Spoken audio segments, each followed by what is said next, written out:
오늘은 마가복음 제9장과 10장을 함께 상고하도록 하겠습니다. 제목을 종의 영광 이렇게 붙였습니다. 종, 마가복음에서 우리 주님을 종으로 묘사하기 때문에 종 하면은 최소한도 마가복음을 공부하는 동안에는 예수의 힘을 지칭하는 대명사로 이해해 주시기 바랍니다. 그래서 지난 시간 8장까지 공부했고 오늘은 9장과 10장을 함께 상고하게 되겠습니다. 성역 초기에 주님께서 어떻게 어디에서 사역하셨는가? 마가복음은 사복음 중에 가장 짧은 복음이지요. 16장으로 기록되어 있는 말씀인데 복잡하게 기록되지 않고 간략하게 기록했습니다. 마가복음을 크게 생각하면 10장을 중심해서 10장 이전에는 주님이 갈릴리 지방에서 사역을 하셨고 10장 이후에는 11장부터 마지막 장까지 예루살렘에 가셔서 이제 사역하시고 또는 대화하시고 또는 마찰로 빚으시고 내중에는 잡히시고 재판을 받게 되는 그런 과정을 기록되어 있습니다. 그러니까 10장을 기점으로 해서 갈릴리 활동, 10장 이후에는 예루살렘 활동 이렇게 분류하게 되면 쉽게 정리가 될 줄 압니다. 물론 거기서 조금 더 정확하게 말씀을 드리자면 7장 24절로 37절에 갈릴리 지방에서 사역하실 때에 수로보니게 지방, 갈릴리에서 멀지 않은 이방 땅에 가셔서 거기서 잠깐 사역하신 것이 나오지만 거기서 갈릴리에서 멀지 않은 곳이니까 갈릴리 지방의 사역, 그 다음에 10장을 거쳐서 11장부터서 예루살렘 지역에서 활동하신 것을 찾아볼 수 있습니다. 그래서 우리가 이제 주보를 보게 되면은 성경을 보게 되면은 10장 지나서 11장에 보면은 그 제목이 나오고요. 소제목이 예루살렘에 들어가시다 이렇게 나와요. 성경 11장 위의 제목을 보면 그리고 그 1절 보면은 그들이 예루살렘에 가까이 와서 감람산 벳바게라 베다니에 이르렀다 이렇게 나오니까 11장부터서 예루살렘으로 들어가시고 9장까지는 갈릴리 지방의 사역이다. 그러면 이제 9장은 뭐가 되겠습니까? 갈릴리 지방의 마지막 사역의 장소가 되겠지요. 왜냐하면 10장에서 이제 예루살렘으로 옮겨가는 과정이니까. 그래서 10장 한 장은 베레아 지방에 방문하시는 발걸음이 나오는데 그건 잠깐 지나가는 예루살렘에 가는 길이고 9장은 이제 갈릴리 지방의 마지막 사역이다. 이렇게 쉽게 그 분류를 하게 되면 이해가 될 줄 알아서 이렇게 말씀을 드립니다. 그러나 중요한 부분이 많았어요. 지난 시간 8장에도 보면은 가이사라 빌립보에서 베드로의 신앙 고백이 나오지 않습니까? 근데 오늘은 9장에서 또 중요한 부분이 나와요. 제 주보의 3면을 보게 되면은 오늘 말씀에 대소지 해가지고 대지와 소지를 소개해 놨습니다. 오늘은 크게 두 대지 2대지로 나오는데 1대지는 9장에서 변화사 사건 그 다음에 10장을 2대지로 종의 베레아 지방 전도 이렇게 제가 대지로 정해놨습니다. 그리고 이제 9장에 다시 보면 소지로 가서 1절로 13절까지 변화산의 모습 아까 우리 본문이 2절 이하의 말씀을 보았지요. 변화산 모습 그 다음에 14절로 29절에 귀신 들린 소년 이 이야기가 나오지요. 변화산에서 내려오셔가지고 일어난 사건이지요. 그 다음에 30절로 32절에 죽음에 대한 재예언 그 말은 다시 그 말이지요. 그래서 내가 예루살렘 올라가서 잡혀서 재판받고 십자가에 죽음을 당하고 부활하시는 사건 그래서 죽음에 대해서 두 번째 예언 재예언 그 다음에 33절로 37절에 철없는 제자들이 누가 큰가 큰 자가 누구냐 주님 앞에 특별히 사랑받는 자가 누구냐? 주님은 겸손한 자, 낮아진 자가 큰 자다 이렇게 그런 교훈이 나오죠. 그 다음 38절로 50절에 관용과 자기 훈련을 가르치는 말씀이 이어지고 이제 10장에 들어가서도 중요한 문제가 나오죠. 1절로 12절에 이혼 문제, 이제 율법주의자들이 이혼에 관한 문제로 또 주님한테 문제를 제기하지요. 그 다음에 13절로 16절에 어린아이를 축복하신 이혼 문제와 더불어 어린아이는 어디서 태어납니까? 가정에서 태어나지요. 그래서 대단히 이혼과 직결되는 가정의 어린아이 축복하시는 내용이 나오고 그 다음에 17절로 31절에 부자 청년이 선생님 내가 어떻게 하여야 영생을 얻으리까 하는 그런 내용이죠. 그 다음에 32절로 34절에 종의 죽음에 대한 재예언 이렇게 나오고 그 다음에 35절로 45절에 야고보 요한이 자기 어머니를 통해서 예수님의 좌우편에 좀 출세하기를 바라서 욕망을 나타내는 말씀이 나오고 그 다음에 45절로 마지막 절에 이제 소경 바디노의 소경이니까 눈이 어둡죠. 시력 회복하는 말씀이 나오게 되죠. 오늘 말씀은 이렇게 해서 9장 말씀을 요약해서 정리해 놓았습니다. 이제 다른 때보다 한 장이 더 줄어들었으니까 더 여러분 이해하기가 쉽겠지요. 자 이제 1대1로 다시 돌아갑니다. 제9장 변화산의 모습. 우리가 마태복음에서 충분히 변화산에 관한 말씀을 드린 기억이 납니다만은 또 마가복음에 들어왔으니까 또 이 말씀의 교훈을 찾아보도록 하겠습니다. 자 변화산 하게 되면 뭐가 먼저 생각납니까? 예수님과 세 제자들이 산에 올라갔는데 그 산에서 호련히 예수님이 왕체가 났지요. 왕체가 났고 모세와 엘리야가 나타나서 예수님이 예루살렘에 올라가셔서 십자가에 못 박혀 죽으신다고 하는 그 주님의 고난에 관한 대화를 하게 되는 거지요. 이게 변화산 핵심이지요. 그래서 헬몬산 위에서 기도하는 동안에 주님이 변화하신 것은 가이사라 필리포에서 멀지 않은 곳으로 알고 있습니다. 가이사라 필리포는 베드로 제자의 신앙고백이 나오지요. 그 신앙고백에서 영광 중에서 이는 내 사랑하는 아들 하늘로부터 음성이 들리지 않았습니까? 하늘 아버지 음성이 들렸는데 그 하늘 음성이 들리고 이어서 변화산에서 모세와 엘리야가 나타나게 됩니다. 모세와 엘리야는 이 땅에서 하늘나라로 올라가는 분들이지요. 그리고 예수님의 세 제자들은 모세와 엘리야는 아직은 다른 분들이지요. 모세와 엘리야는 이미 세상을 떠난 분들이고 세상을 떠났다가 이 땅에서 살다가 하늘로 가신 분들이고 그 다음에 예수님의 세 제자들은 우리와 똑같이 이 땅에서 몸을 사는 자들이지요. 근데 이제 그들 앞에서 예수님의 모형이 변형됐는데 변형된 모습을 한번 여러분 연상해 보세요. 어떻게 하얗게 빛이 났을까? 쉽게 비교해 보겠습니다. 모세가 시내산에서 내려올 때에 빛을 비추었다, 빛이 발했다 이런 말씀이 나오지요. 근데 모세의 얼굴의 빛은 빛을 받아서 광채가 나는 그런 반사된 빛입니다.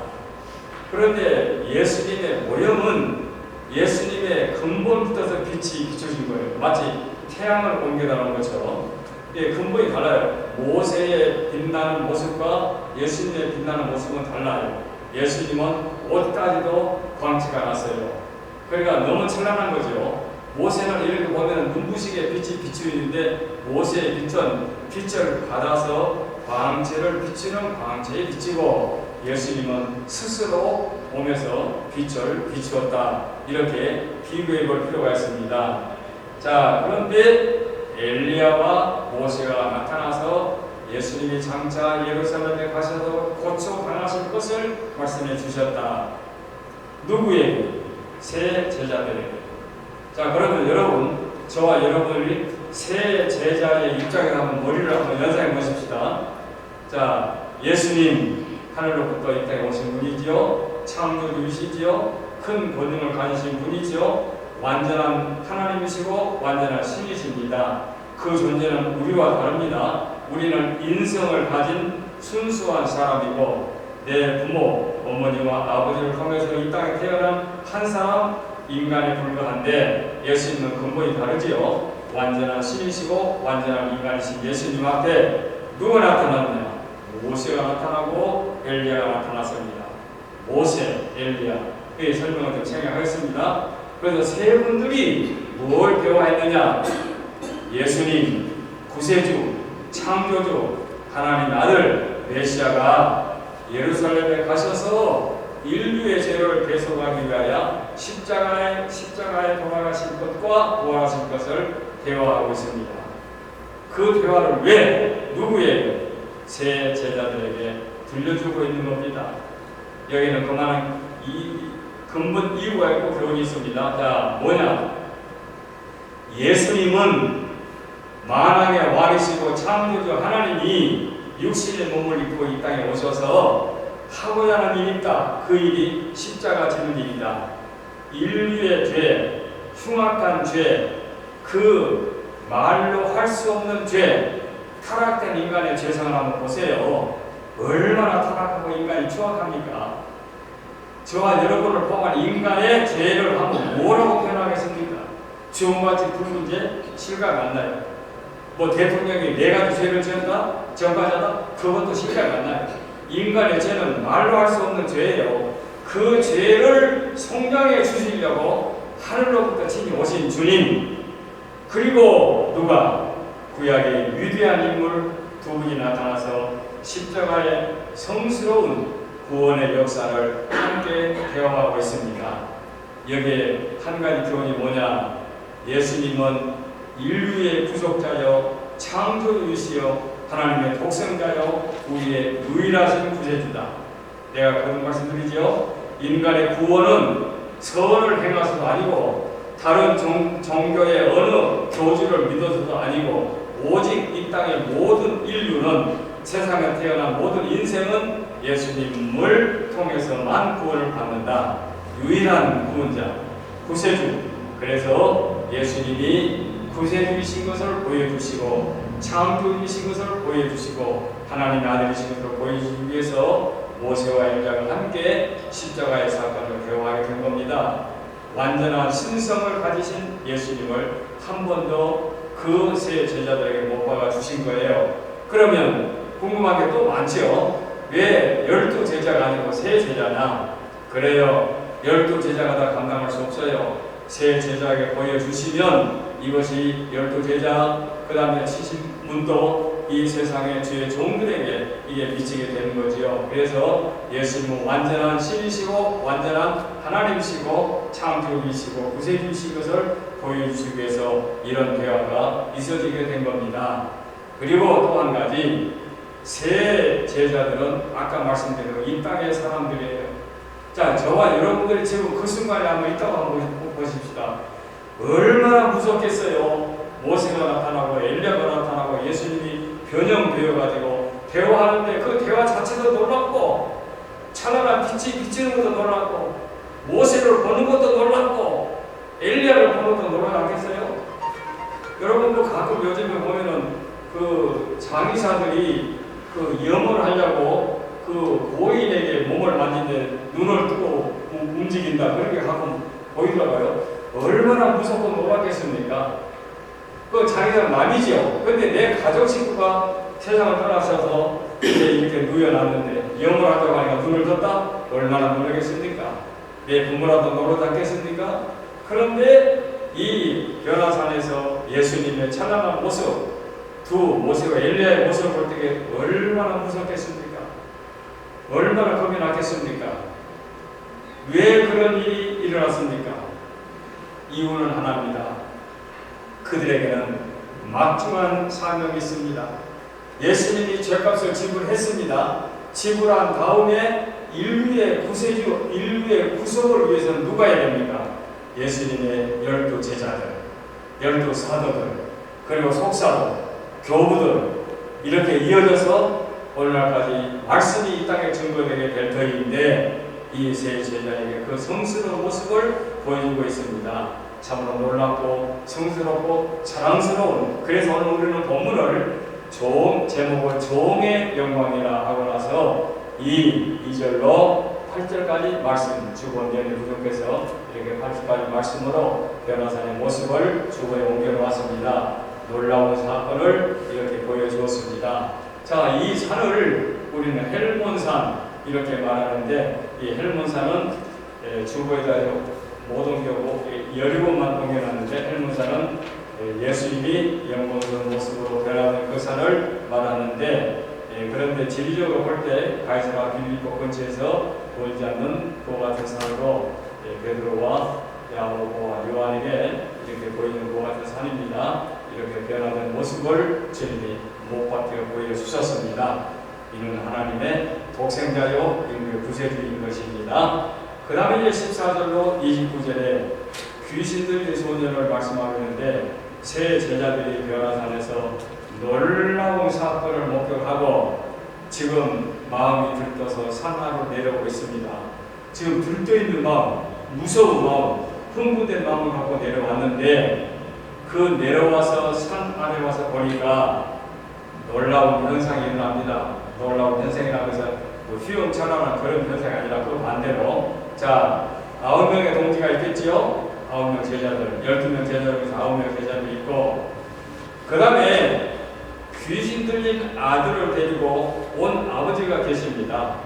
그러니까 병든 아들이 하나 있고 그 아들의 아버지가 와 있는 거예요. 초조한 심정으로 아들을 병을 고치고 싶어서 제자를 찾아왔는데 지금 못 고치고 있는 거예요. 그러니 얼마나 초조하겠습니까? 얼마나 불안하겠습니까? 이 아들이 귀신이 들려가지고 사람 것을 못하고 있는데 얼마나 답답합니까? 그런데 또 다른 무리들, 서기관들입니다. 한 건 잡았다 생각하는 예수님에게 적대감을 갖고 있는 서기관들이 있습니다. 그리고 상황을 한번 보세요. 휘황찬란한 변화산에서 내려오는데 9 동지들, 그 다음에 귀신 들린 아이, 그 다음에 아버지, 그 다음에 서기관들, 이 무리들이 함께 있었습니다. 자, 그런데 여기서 제자들이 꼼짝 못하고 있는 거예요. 꼼짝 못하고 있는 거예요. 왜? 그들은 귀신이 제자들에 들지 않았어요. 그때에 여기서 이제 나온 말 중에 간추를 보면은 할 수 있거든이 무슨 말이냐 하는 말이 나와죠. 그리고 그 이전에 한 번 더 그 애 아버지가 주님 앞에 할 수 있거든 내 아들을 불쌍히 여겨 주세요 하고 말하니까 주님이 할 수 있거든이 무슨 말이냐, 믿는 자에게는 못할 것이 없다, 이렇게 대화가 이어지지요. 자, 그 대화를 충분히 아는 얘기니까 할 수 있거든이 무슨 말이냐, 믿는 자에게는 못할 것이 없다. 창조도 나온 말씀이지요. 우리 주님 나온 말씀이지요. 피조물인 인간들에게 주님이 하신 말씀입니다. 할 수 있거든 이라는 말은 피조물인 인간들에게 해당되는 말이지 창조적인 해당되는 말이 아니에요. 창조주는 못할 것이 없는 분이지요. 없는 것을 무를 있게 하는 창조주 하나님이기 때문에 못할 것이 없는 하나님인데, 할 수 있거든이 무슨 말이냐, 믿는 자에게는 능치 못할 것이 없다. 그럼 이 말씀 무슨 말씀이니? 피조물에게 문제가 있는 건데 피조물들이 해결할 방법은 하나 있다. 믿음 여부에 달려있다. 믿기만 하면 된다 이거죠. 그래서 믿는 자에게는 능치 못할 것이 없느니라. 창조주 편에서는 못할 것도 없고 모르신 것도 없고 안 계신 것도 없죠. 모든 문제는 피조물 쪽에 있는 거죠. 창조주 쪽에 있는 게 아닙니다.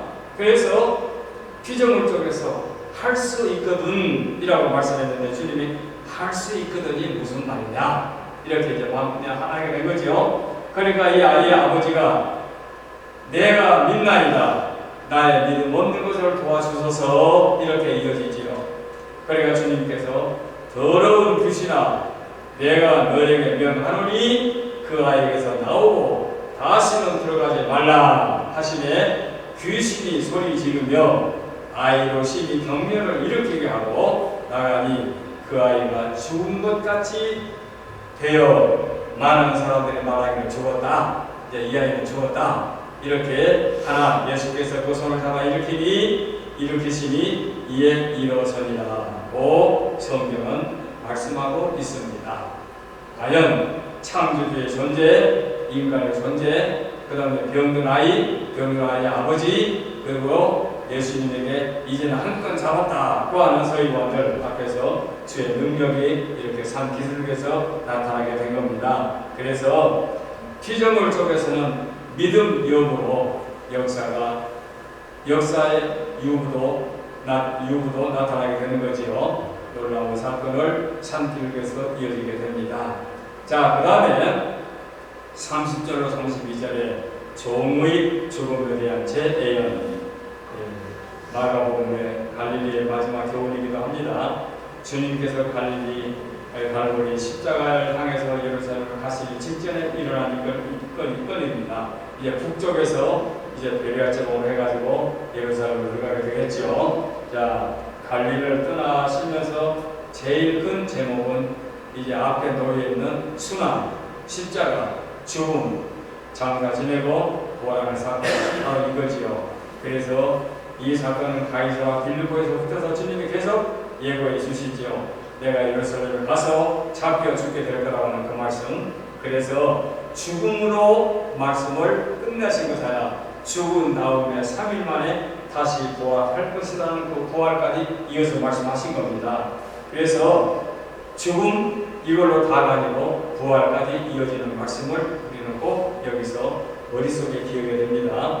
자, 인간적인 순교의 비참함이 아니라 부활의 승리로 기독교의 유일한 기독교의 구원의 역사를 부활로 완성해 주실 것을 말씀해 주고 있습니다. 그래서 주님은 죽음이란 하나의 과정이며 마지막이 아니고 부활을 통해서 인류를 구원해 주실 것을 말씀하고 있습니다.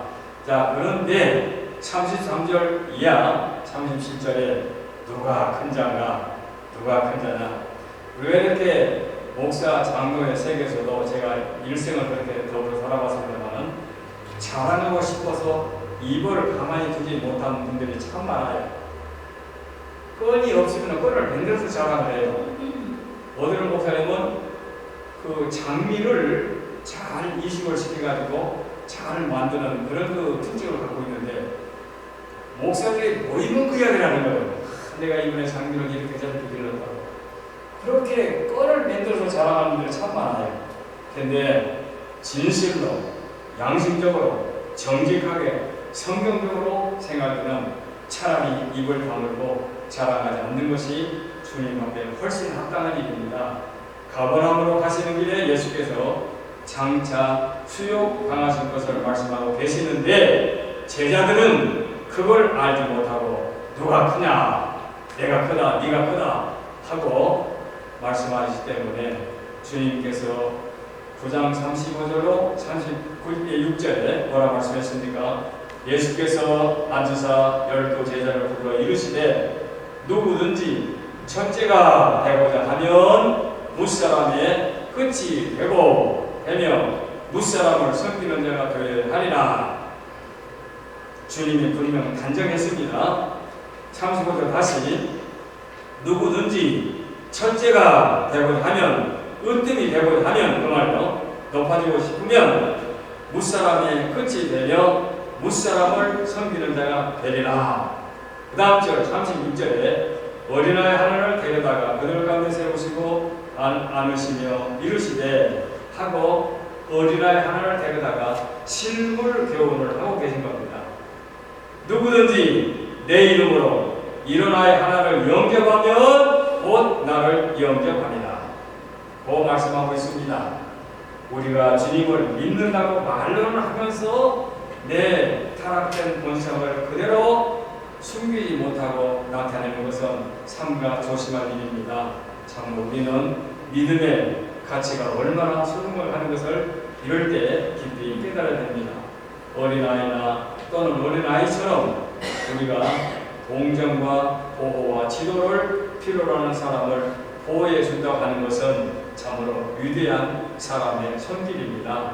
그래서 구제하는 일, 교육하는 일, 남을 돕는 일은 참으로 아름다운 일이지요. 그래서 어린아이 하나를 영접하는 것은 곧 나를 영접합니다. 주님은 이렇게 분명히 마음속 깊이에 깨우쳐주는 교훈의 말씀을 해주셨습니다. 그래서 더 나아가서 주님 말씀하십니다. 세상에서 진정으로 높은 자리는 누구냐? 사람을 섬기는 자라. 섬기는 자가 높은 자리다. 그래서 진정으로 섬기는 자는 존경받지요. 근데 섬김을 받으려고 하는 사람들은 면전에서는 내버려둬도 돌아가서는 잘난 척하기는 하고 비웃게 되지요. 인성을 그대로 보이는 거죠. 그래서 진정으로 높아지고 싶은 사람은 섬기는 자가 되라 말씀을 주었습니다. 그 다음에 38절로 마지막 절에 관용과 자기 훈련을 가르쳐 주신 말씀인데, 이거는 긴 말씀을 생각했습니다. 우리를 드러나게 반대하지 않는 자는 우리를 위하는 자라고 생각해야 되는데, 반대를 하지 않는 자, 또 박해하는 자, 박해하지 않는 자 하는 것은 포용심을 갖고 갖도록 말씀해 주십니다. 그러면서 물 한 그릇이라도, 물 한 잔이라도 대접하는 그와 같은 그 성성은 주님이 기억하시다고 말씀해 주었습니다. 그러면서 그리스도의 이름을 가진 어린아이 하나도 실족치 않도록 주님이 명해 주신 것입니다. 자, 이렇게 해서 9장의 말씀의 교훈을 하나하나 간략히 정리했습니다. 2대로 넘어가겠습니다. 10장입니다. 자, 이제 10장은 갈릴리를 떠나서 남쪽으로 내려가는 과정입니다. 예수께서 10장에 보니까 거기서 떠나 유대 지경과 요단강 건너편으로 가시니 우리가 다시 모여들거를 예수께서 다시 전리대로 가르치시더라. 바로 이제 갈릴리를 떠나는 과정입니다. 그래서 중요학자는 10장에서는 베레아 지방으로 가는 것으로, 베레아 지방에서 전도하는 것으로 말씀하고 있습니다. 지금 이제 십자가를 지기 위해서 예루살렘으로 가는 과정입니다. 그 베레아를 지나갑니다. 이제 갈릴리로 가는 과정에서 베레아 지방을 가게 된 거죠. 그래서 우리가 다시 모여들거를 주님은 모여든 무리들을 향하여 주님이 또 마지막 일하게 되십니다. 이 여정은 요단강 동편 베레아 지방 거쳐서 남쪽으로 향하고 있는 거지요. 그래서 다른 복음서와 달리 마가는 이 과정을 10장 한 장으로 간략하게 끝냈습니다. 그러나 이 5분 아까 말씀드린 대로 10장이 분기점이에요. 갈릴리 사역을 마감하고 베레아 지방을 거쳐서 예루살렘 들어간다. 10장 한 장이 한 장으로 끝났지만은 대단히 귀한 분기점이다, 이렇게 말씀을 드릴 수 있습니다. 그래서 이제 여기에서는 어떤 사건이 나오느냐, 1절 12절에 보니까 이혼 문제가 나와요. 이혼 문제. 여기서 중요하게 생각하는 것 중에 첫째가 결혼과 이혼 문제인데, 그런데 성격부터 먼저 알아야 됩니다. 주님께서 먼저 꺼내신 것이 아니에요. 바리새인들이 나와 그를 시험하여 묻되 사람이 아내를 버리는 것이 옳은 일입니까? 이렇게 그들이 예수님한테 말을 꺼낸 거지, 주님이 이혼이 좋다 나쁘다 안 된다 된다 그렇게 따지는 거 아니에요. 주님께서는 가만히 계시는데 주님에게 주님과 거꾸로 때리려고 하는 적대 세력이, 소위 율법주의자들이, 성경학자들이, 바리새인들이 나와서 그를 시험하여 묻되 사람이 아내를 버리는 것이 옳은 일입니까? 하고 시비를 거는 거예요. 이렇게 시비 거는 것은 순수함이 없다는 얘기죠. 정말로 궁금해서 알고 싶어서 배우고 싶어서가 아니라 문제를 만드는 거죠. 뻔을 만드는 거죠. 자, 이렇게 시비하는 그들도 또 두 파로 나눠지고 있습니다. 어떻게 나눠지냐? 두 파로 나눠지는데, 이혼 문제를 가지고 간음죄를 지었을 때만 이혼해야 된다 하고 이혼의 문제를 갖고 주장하는 사람들이 있습니다. 그런가 하면은 다른 조건들을 다 수업을 해가지고 이런 결함 저런 결함 문제를 제시해가지고 이런 일이 있기 때문에 이혼해도 된다 하고 이혼을 다양하게 주장하는 그런 분파의 사람도 있습니다.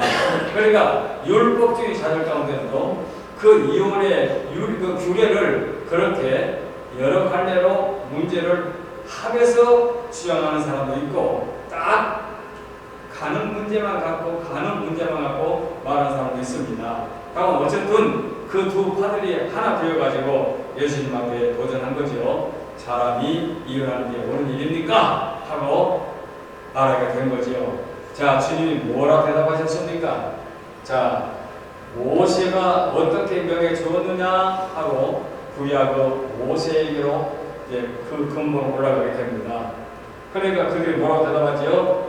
이혼 증서를 써 줘 이혼하라고 명해 주었습니다. 그렇게 말하지요. 자, 주님의 그 요점은 모세의 언급한 내용으로 돌렸습니다. 그러니까 이혼 증서를 써주고 이혼하라고 했습니다. 이렇게 이제 대답을 하지요. 근데 주님이 그들의 마음, 그들의 정신 상태가 순수하지 못함을 알고 완악함을 알고 계시기 때문에 이혼이 최선의 방법도 아니고 또 청결함도 아니다 하고 주님이 뭐라 했습니까? 하나님이 허락하신 것은 한 남자와 한 여자가 부부가 되어서 부모를 떠나 한 가정을 이루는 것을 하나님이 축복을 허락하신 거다. 근본적인 걸 말씀하시는 거예요. 그런데 감사함으로 그 가정을 지키면 복된 가정이 되는데 문제가 생기게 되면은 그 가정을 유지할 형편이 못 되면 모세의 율법대로 이혼 증서를 써서 주도록 그렇게 말씀했다. 그래 주님 말씀하니 본래는 그렇지 않았다. 그런 너희들의 삶에 타락과 죄가 들어가기 때문에 이혼이라는 문제를 모세는 그렇게 해결적으로 만들어 주신 거다 하고 그 근본적인 문제를 말씀하고 있는 거예요. 대단히 귀한 말씀이죠. 오늘날도 마찬가지입니다. 이혼 문제는 순수하지 못하고 여러 가지 문제가 많지만 근본적인 문제는 한 남자와 한 여자가 결혼 서약 때 손을 들어 네 라고 대답했을 때에 한 가정을 지키도록 명해 주었기 때문에 서로가 협력하여 가정을 지켜나가는 것은 하나님의 축복의 근본을 지키는 것이 되겠지요. 그래서 이어서 13절 이하에 어린아이를 축복하는 문제가 나오게 되지요. 자, 이혼과 더불어 이혼 문제와 더불어 이제 아름다운 어린아이 문제로 이어지게 됩니다. 지금까지는 가정을 안전하게 결혼의 신성에 대해서 주님이 말씀해 주셨는데 이제는 그 결혼의 신성 속에서 자연히 얻어진 게 무엇입니까? 사람들이 예수의 만져주심을 바라고 어린아이를 데리고 오네. 예수는 만져주심으로 많은 사람을 고쳐주시고 죽은 자도 살려주셨다.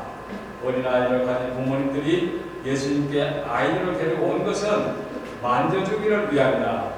그것은 어린아이의 축복해 주길 바라는 거지요. 그래서 그리스도와 부모들이 자녀를 향한 마음은 축복을 빌어주는 것 대단히 귀한 거지요. 그런데 여기서도 문제는 제자들이 꾸짖었습니다. 잠잠하라. 어디서 너희들이 오느냐 하고 어린아이들 오는 것을 대수롭지 않게 주님이 지금 성스러운 일을 하고 계시는데 너희들이 왜 이곳을 방해하느냐 그런 식이지요. 부모님들이 아이의 소중함을 위해서 가까이 오고 있는데 제자들에게 나무랬습니다. 자, 그때에 주님께서 그 말을 듣고 나무지 말라, 내게 오는 것을 금하지 말라 해서 어린아이들이 내게 오는 것을 응답하고 금하지 말라. 하나님의 나라가 이런 자의 것이다 고 말씀했습니다. 하나님의 나라는 당당하게 그들의 것이다. 그들의 것이다. 그리고 그 나라의 왕이신 예수님은 어린아이를 축복해 주시고 사랑해 주셨습니다.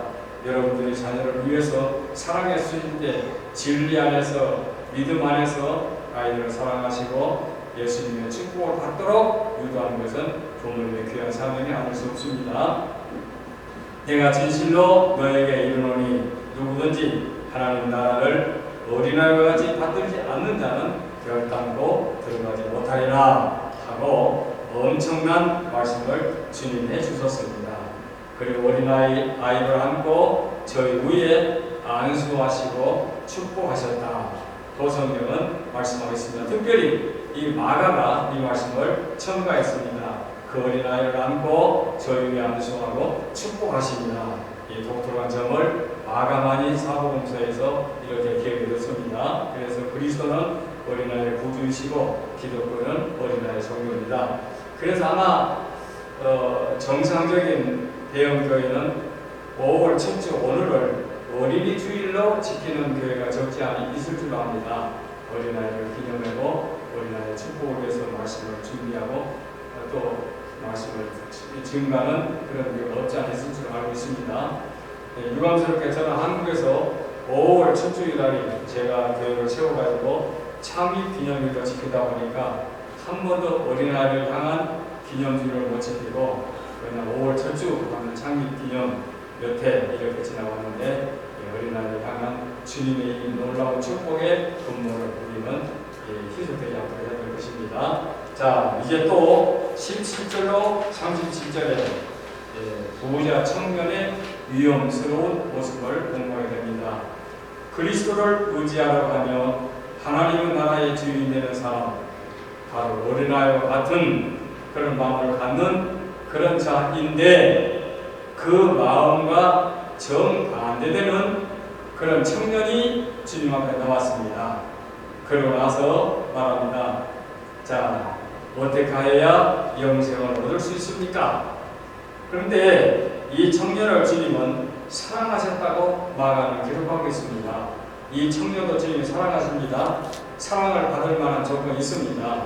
하나님 나라에 가까이 있는 천국의 왕 되신 주님께서 자, 그 부자 청년을 사랑하시는데 이 청년이 길가에서 선생님을 만나서 꿇어앉아 묻자오되 선한 선생이여 내가 무엇을 하여야 영생을 얻으리까 하고 이제 문제를 이제 질문하지요.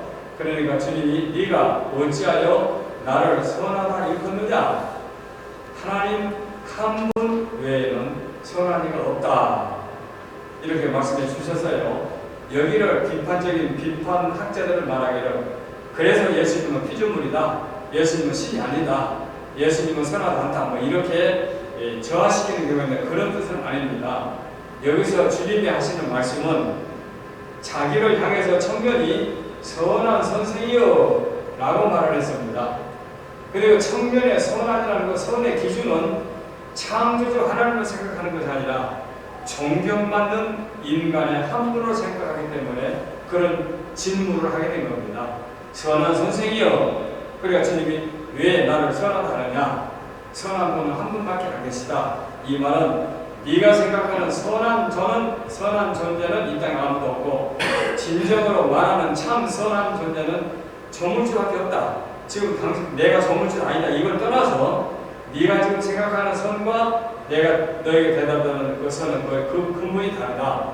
그런 것입니다. 그래서 주님이 자기가 죄가 없다, 있다, 나는 창조도 아니다. 이걸 떠나서 그 청년의 선에 대한 기준을 말씀하고 그 말씀에 설명을 해주시는 겁니다. 그래서 예수님이 하신 말씀은 그 청년에게 대한 대답입니다. 이걸 분명히 알아야 합니다. 그래서 예수님을 일개 선한 선생으로 여기는 그 청년에게 선에 대한 기준을 이렇게 말씀해 주셨습니다. 그러고 난 다음에 그 다음에 대화가 이어지게 되지요. 그 하나님의 거룩하신 빛에 비추어 볼 때 어떤 사람이든지 의인은 하나도 없습니다. 그런데 이 모세 하나님의 율법으로 말씀하지요. 이거 지켜라 하니까 이 청년이 자신 있게 말합니다. 저는 그 말씀하신 율법을 어릴 때부터 다 지켰습니다. 자신 있게 말씀했지요. 그런데 됐습니까? 예수님께 묻고 예수님 답해 주었고 그 청년이 그 예수님의 대답에도 응해 주었습니다. 그럼 됐습니까? 아니지요. 여기서 문제가 있습니다. 자, 주님이 그것만이라도 사랑해 주시는데 주님이 깊은 마음속에 문제를 제시하게 됩니다. 그 문제가 무엇이냐? 자, 제1대령 계명, 제1의 계명, 내가 전전 시간에 말씀해 드리죠. 사람의 제1의 계명은 마음도 정성을 하여 하나님을 사랑하고 내 이웃을 네 몸처럼 사랑하라. 이 두 계명이 제1의 계명이라 말씀을 해 주셨지요.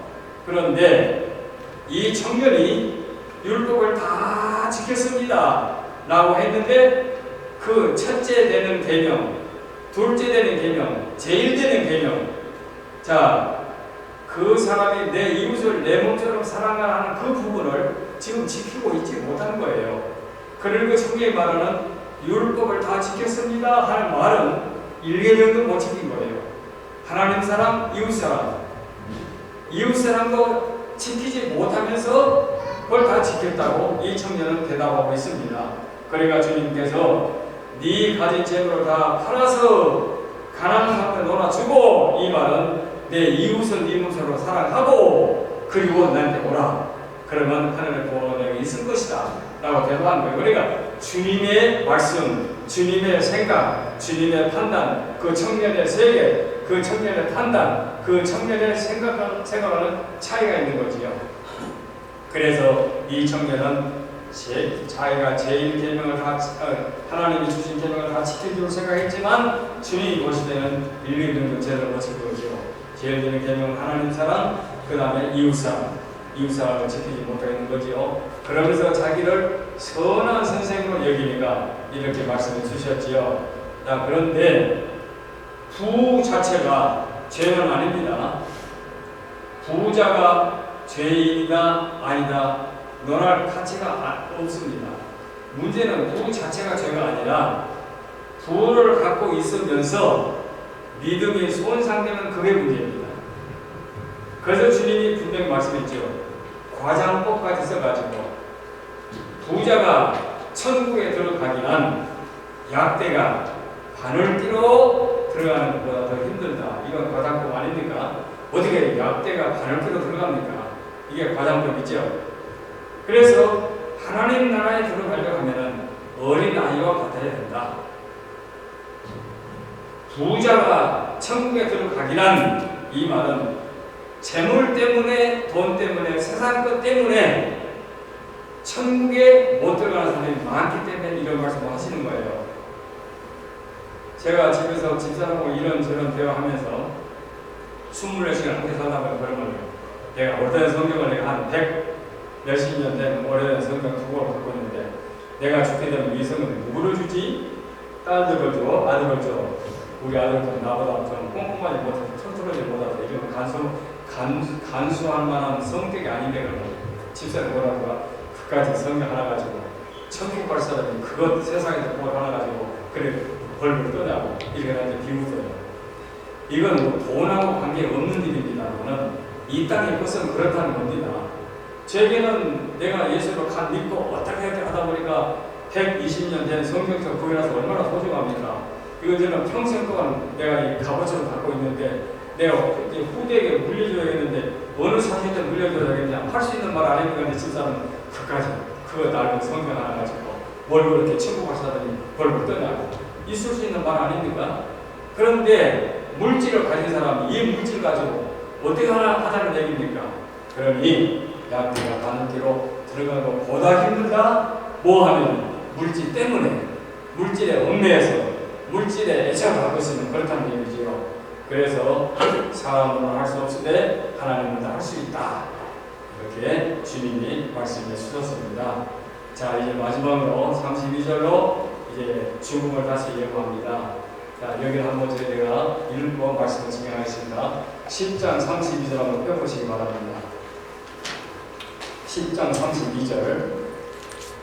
예루살렘으로 올라가는 길에 예수께서 그들 앞에 서서 가시는데 그들이 놀라고 따르는 자들은 두려워하더라.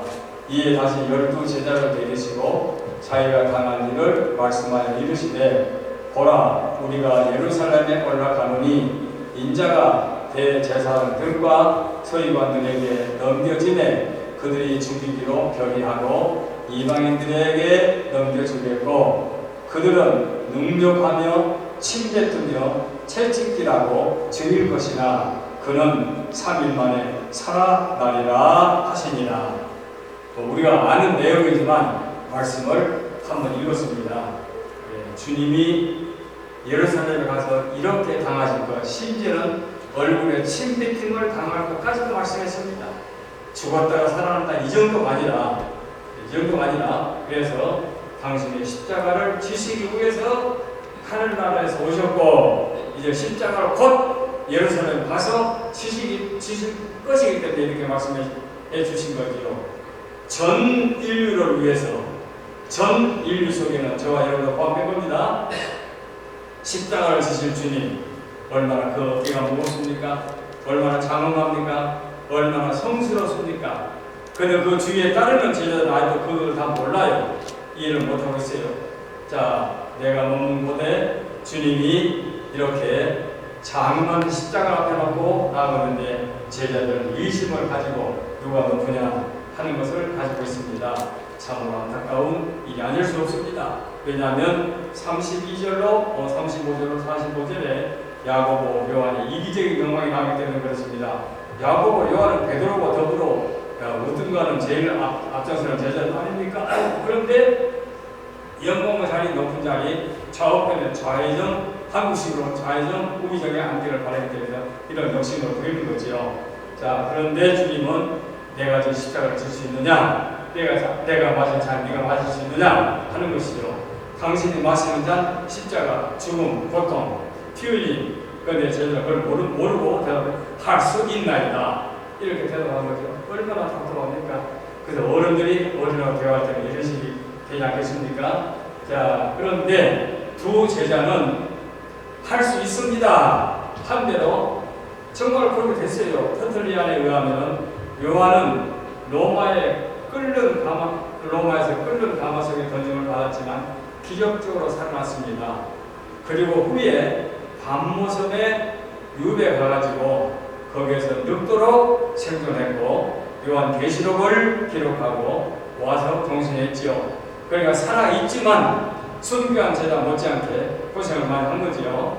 그리고 또 야고보는 또 예루살렘에서 순교 당하게 됐지요. 자, 이와 같은 사건들을 볼 때에 우리는 이 땅에서 어떤 믿음을 갖고 살아야 되느냐, 복음서에서 분명히 우리에게 무서운 경고의 말씀을 해주셨습니다.